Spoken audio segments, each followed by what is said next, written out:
दोस्तों, इस घटना की शुरुआत देर रात से शुरू होती है, जब चीन के बीजिंग शहर में एक ऐसी घटना घटने वाली थी जो लोगों ने कभी सपनों में नहीं सोचा होगा।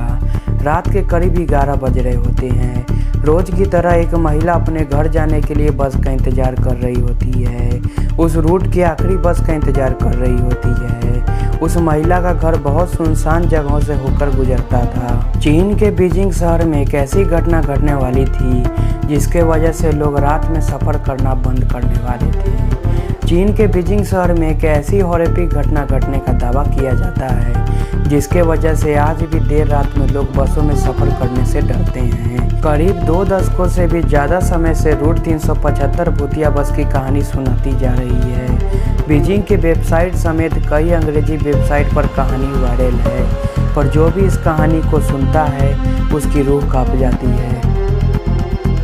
यह घटना 14 नवंबर 1995 से शुरू होती है, जब 14 नवंबर की सर्द रातों में एक वृद्ध महिला और एक यंग लड़का रूट 375 की आखिरी बस का इंतजार कर रहे होते हैं। दोनों के बीच नॉर्मल बातचीत हो रही थी। ठंड के वजह से सड़क सुनसान हो चली थी और हल्के कोहरे से ढक गई थी। ठीक 11 बजते ही उस रूट की आखिरी बस नजर आती है। बस स्टॉप पर बस रुकते ही वृद्ध महिला और लड़का बस में चढ़ जाते हैं। बस पूरी सुनसान रहती है और बस पूरी तरह खाली होती है। उसमें गाड़ी के ड्राइवर और एक लेडी कंडक्टर के अलावा कोई नहीं होता है। लड़का आगे ड्राइवर की सीट की ओर बैठ जाता है और महिला बीच की ओर, और बस फिर अगले स्टॉप के लिए चल पड़ती है। बस कुछ दूर आगे ही बढ़ती है कि बस अचानक से रुक जाती है। पीछे की ओर बैठे हुए उस महिला को 3 लोगों की परछाई खिड़की से नजर आती है, जो 3 लोग इस बस पर चढ़ते होते हैं। कम रोशनी के कारण उस वृद्ध महिला को उनका चेहरा ठीक से नजर नहीं आता है। बस वह यह देख पाती है कि 2 लोग अपने बीच एक किसी व्यक्ति को सहारा दे रहे होते हैं।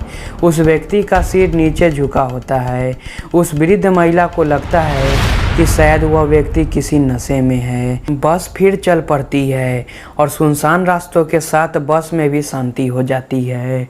अचानक से महिला ने अजीब सी हरकत शुरू कर देती है। बस चलते ही रहती है कि वृद्ध महिला पीछे से उठकर आगे बैठ जाती है और उस नौजवान से बहस करने लगती है। यह वही लड़का था जो उसके साथ उस स्टॉप पर खड़ा था। महिला की बदतमीजी से लड़का तिलमिला उठता है और बात हाथापाई तक आ जाती है। गुस्से में ड्राइवर बस को रोक देता है और रोककर दोनों को नीचे सुनसान जगहों में उतारकर चला जाता है। दोनों को उतारने के बाद दोनों आपस में शांत हो जाते हैं। तभी लड़का उससे पूछता है कि वह बेवजह उससे क्यों झगड़ने लगी थी। तो उस वृद्ध महिला ने बड़े शांत होकर उस लड़के के हाथ पकड़कर कहा, बेटा मैं झगड़ालू नहीं हूँ। उस वृद्ध महिला ने उस लड़के से कहा, बेटा मैंने तो तुम्हारी जान बचाई है। यह सुनकर लड़का चौंक जाता है और वह कुछ समझ नहीं पाता है उस महिला ने उससे यह क्या कह दिया। उस लड़के को भनक तक नहीं थी कि अगले ही कुछ पलों में उस लड़के के पैरों तले ज़मीन खिसकने वाली थी। उस महिला ने लड़के से कहा कि बेटा तुमने जिन लोगों को बस में चढ़ते हुए देखा उनके पैर ही नहीं थे, उनका सिर हवा में तैर रहा था। यह सुनकर लड़का कांप जाता है।